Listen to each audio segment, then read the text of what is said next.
The latest state report from the USDA shows Nebraska grasses are in tough shape.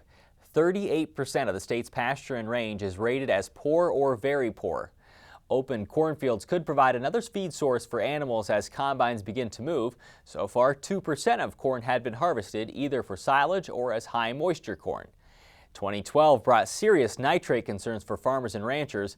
While drought conditions in 2013 haven't been as severe across the entire state, UNL Extension forage specialist Bruce Anderson says you should still keep an eye on nitrates before feeding forages. Well, I think we got to keep in mind that we have gone through another year where, at least in dryland areas, we've gone through some real drought situations in many areas. And when we see that kind of situation, the risk of nitrates building up into some of our crops is very real. We've got pastures that are drying up pretty quickly in a lot of areas. Even with some recent rain, they're going to run out, and as a result, we're trying to get onto corn stalks quickly. Particularly some of the dryland stalks are going to have some risk associated with nitrates, and if we're going to feed some various harvested feedstuffs that could be high nitrates also, we've got to be alert to those risks and take the kind of steps that we need to make sure we don't do any injury to our herd. Set aside corn stalks for a minute. How real is the threat on other grasses or forages? Well, I think when we take a look at, especially at a lot of our annual grasses, things, folks that may have had some oat hay or maybe cut some wheat or cereal rye for hay last spring, or planted Sudan grass, sorghum Sudan, some of the millets, some of those annual grasses, they all have a significant risk of having high nitrates, especially if they were growing under some stressful conditions, hail damage, as well as things like the drought.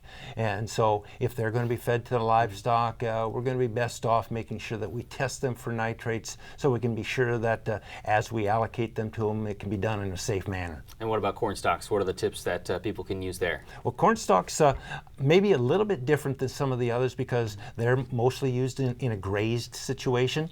And if that's the way that we're using those corn stalks, one of the nice things is that the nitrates are typically most highly concentrated in the lower stem base. And that's the part of the corn that the animals are least likely to graze. So just by their selective grazing when we're on corn stalks, we have some safety built into the whole system. And as long as we don't graze those stalks real hard and start forcing the animals to consume those high nitrate parts, we should be pretty safe. Don't let them on there too long, I mean. Don't let them be on there too long, that's right. In your hay and forage minute, you mentioned something about make sure that they have plenty of water around and make sure it's low nitrate water. Why is that important? Well, the whole issue with the nitrates is the total nitrate concentration and amount that's in the diet for the animals. And water is a part of that diet. We do have places in the state that do have high nitrate levels in their water. And if we start combining high nitrates in the water with marginally high nitrate feeds, the total that the animals are consuming can reach levels that may prove to be toxic to them or cause abortions for the pregnant cows. Alfalfa in the state probably approaching that final cut. What do you want producers to keep in mind as they approach that last cutting of the season? Well, I think we always need to recognize at the end of the year here that the alfalfa has to go through a winterizing period. Typically, I say it's from about mid-September to mid-October, and that if we can avoid harvest during that time period, that's going to be best for the alfalfa. It'll be more vigorous and grow more effectively here in the springtime. If we do harvest it during that time, we may see a little slower green up the following spring. Any problems you've seen in that alfalfa throughout this season, or has it been in pretty good shape? For the most part, our alfalfa has been in pretty good shape. We're starting to see some rust develop on some of the alfalfa right now.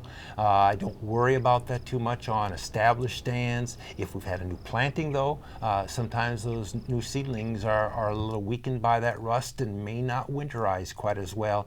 And then we're going to have to watch them a little bit more closely next spring to see that our stand is the way we want it, or otherwise make some changes in plans.